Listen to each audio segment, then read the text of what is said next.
All right, I wanted to show you the background for doing the case study and what you needed to know.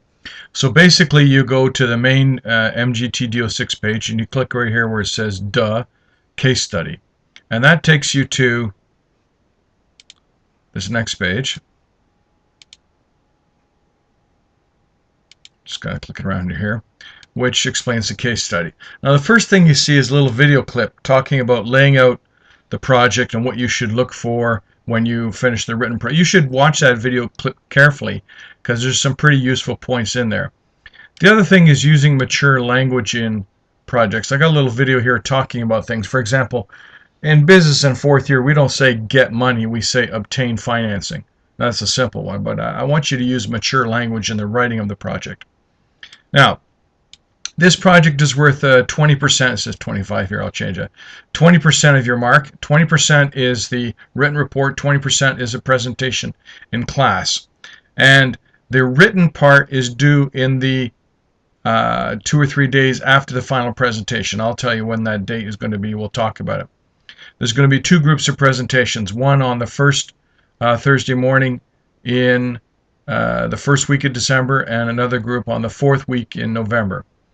So this assignment is designed in such a way that when you attend the regular lectures, you'll be sitting in your groups, and I'll be talking in class about something like things to be convincing about or business models, and you should be taking notes during that discussion how it would apply to your case study. There should be probably about 5 or 6 in a group. Now, the first thing you do is pick a case, and there are 3 scenarios right here.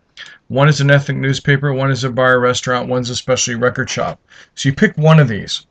And the point is that by learning the things that I teach you in this course, like search engine ranking and domain name registration and risks and identity theft and all those kinds of things, you take those understandings and things that you're learning and apply it into the context of helping this scenario here do better. So one of the most obvious things is that I taught you in the first couple of classes what was goal, objective, plan, strategy, and tactics. So does this ethnic newspaper have a goal?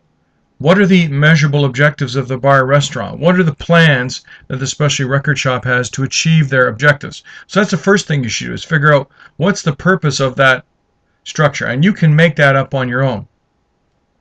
Now, what you do for the first step is you take, let's say it's the ethnic newspaper, right?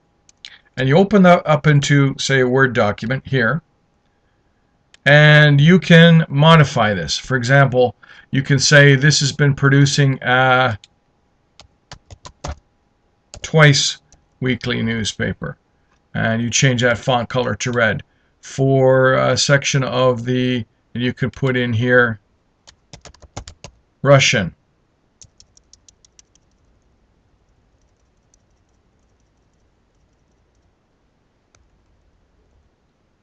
Community, because maybe 3 or 4 students in the class are maybe one's Ukrainian, 2 are from Moscow, for more than 12 years, etc. And you could go through here and modify these things to fit a situation that you know about.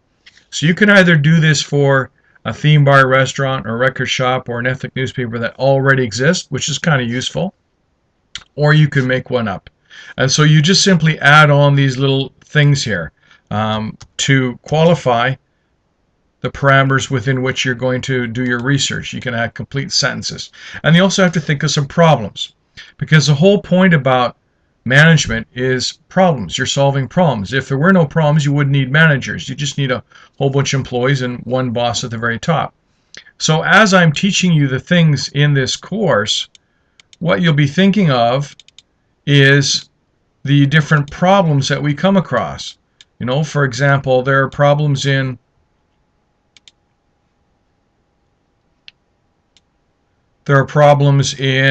online communities. There are problems to do with mobile commerce.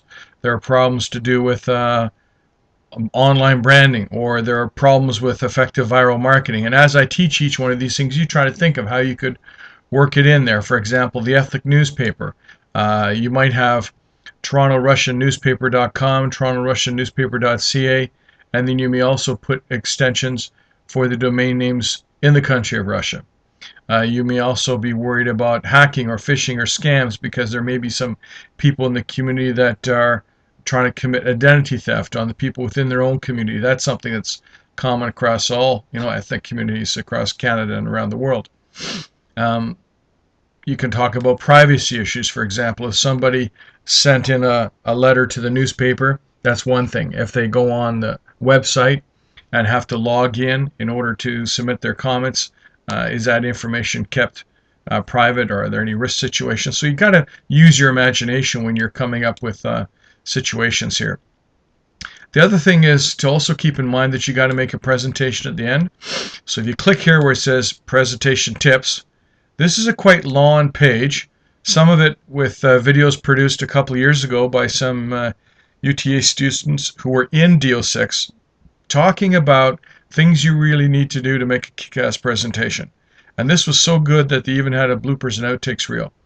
Talk about appearance. The day of the presentation, I want you to look like fourth-year business students. I don't want you to dress like this. That's a little bit too extreme, but you can also dress based on a theme as well. When you talk and present each other, you should practice saying your lines so you're smooth that way. Coordinate each other. So if Jennifer's speaking, then she says, Susan's going to talk about this next, and then Susan talks, and then she says, Divya's going to talk next, and then back to Susan again. That also helps other people in the room remember who's saying what, and also helps me with my points and comments about that I'm going to give you afterwards. Speak very clearly when you do your presentations. Project your voice to the back of the room and also engage the audience. One of the biggest weaknesses year after year after year when people make their presentation is they give no time left over to interacting with the audience. And they work very hard, they set up a website, they make YouTube videos, but the class is just sitting there passively. You cannot get an A. You cannot get an A in MGTD06 presentation unless you do something to engage the audience. If you do a very, very good job, you might get an A+. But if you just have your presentation with all your bells and whistles and fancy stuff, the maximum you can get is a B+, unless you demonstrate engaging and interact with your audience. And there's all kinds of examples I have here of things that you could do to engage your audience. Now, respect. There's one thing that's very, very important. Some things will happen that if you come late, you can't walk in on the presentation that's in existence. And the other thing is, and it happens every year, one group goes, 2 or 3 people says, oh, I have to go do something, I can't stay for the other presentations. If you do that, you get 0 on your presentation. All right? This is a participatory learning thing. The reason why I'm having you make presentations is not just for me to evaluate, but it's so that the other people in the class can learn from your presentation. And if you walk out, you're not learning. So that brings me to another point. When I end each class in this course, I always say at the end of the class, in the last couple of minutes, did you learn anything useful or interesting in class today? You should give the same consideration to the people who are watching your presentation and make it obvious to me that the people who are watching your presentation learned something useful and interesting. Time considerations. Please read this section very carefully.